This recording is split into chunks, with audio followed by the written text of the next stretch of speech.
Sabe, tem horas que a gente para e pensa, e se tudo que nos ensinaram sobre trabalho, sobre sucesso, estivesse, sei lá, completamente errado? Hoje, a gente vai mergulhar numa história fantástica sobre um carpinteiro à beira de um colapso, um visitante de outro mundo e um segredo que pode mudar totalmente a forma como a gente enxerga nosso próprio valor. É uma frase forte, né? Porque, poxa, tudo que a gente ouve a vida inteira é insista, não desista, tente mais uma vez.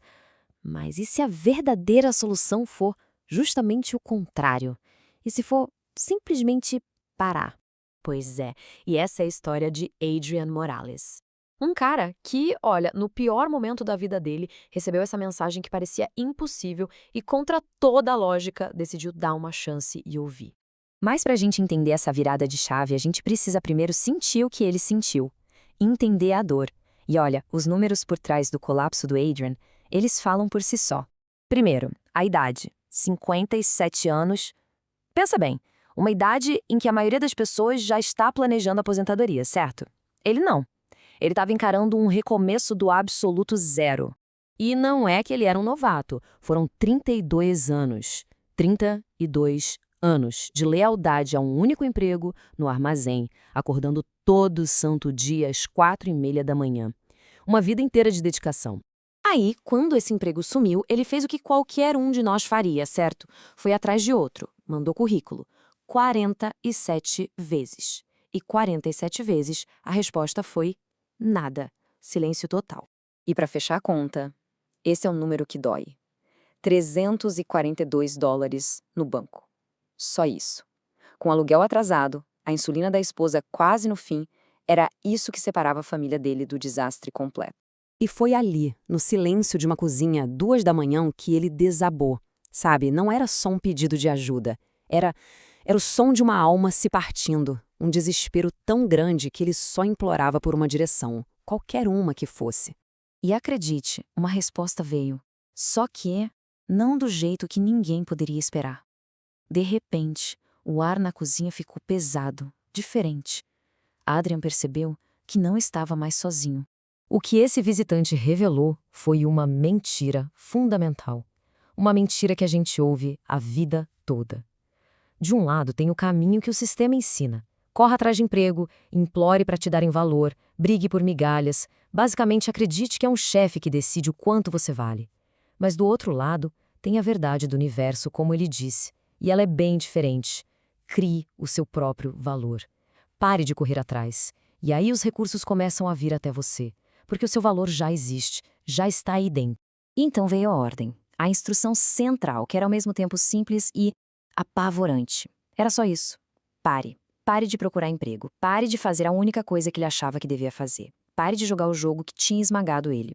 Ok, mas aí fica a pergunta que todo mundo faria, né? Se não é para procurar emprego, então é para fazer o quê? Ainda mais com as contas chegando, com a esperança indo embora. E a resposta não era buscar algo novo lá fora. Era olhar para dentro, para algo antigo, que o próprio Adrian tinha enterrado há anos, debaixo daquela pilha de tenho que ser prático, preciso de segurança. A verdadeira paixão dele, abandonada por medo, a marcenaria. Mas não era só um conselho, não. Era um desafio, uma promessa, um verdadeiro teste de fé. Adrian tinha exatas 72 horas para descobrir se aquela verdade completamente maluca era real. Então, por 3 dias, nada de currículo, nada. Em vez disso, ele foi para a garagem. No primeiro dia, foi só tirar a poeira das ferramentas. E junto com a poeira, parecia que ele tirava o pó de sonhos esquecidos. No segundo, ele sentiu uma coisa que não sentia há décadas. Ele se sentiu vivo de novo. E no terceiro dia, pontualmente às 2h15 da tarde, uma batida na porta. E pronto, a promessa estava cumprida. Uma completa estranha, batendo na porta dele, procurando exatamente pelo talento que ele tinha acabado de desenterrar.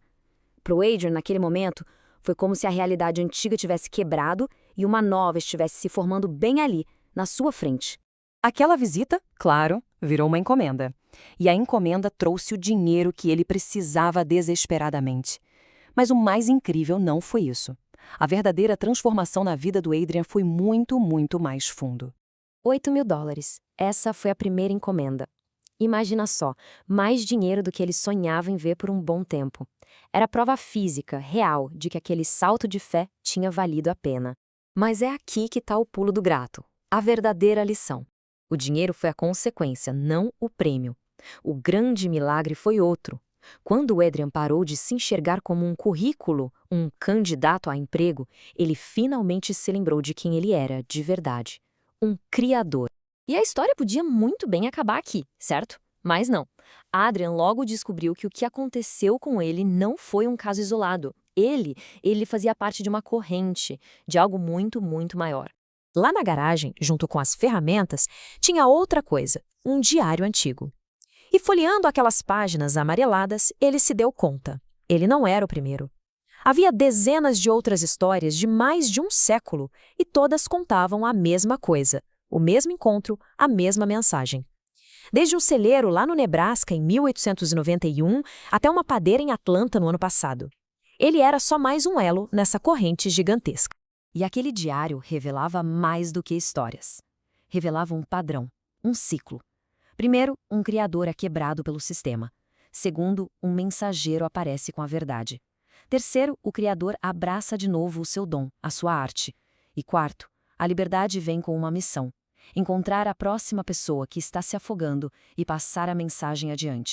Então, toda essa jornada, que começa na cozinha do Adrian e viaja por séculos de encontros secretos, tudo isso nos traz a um ponto final.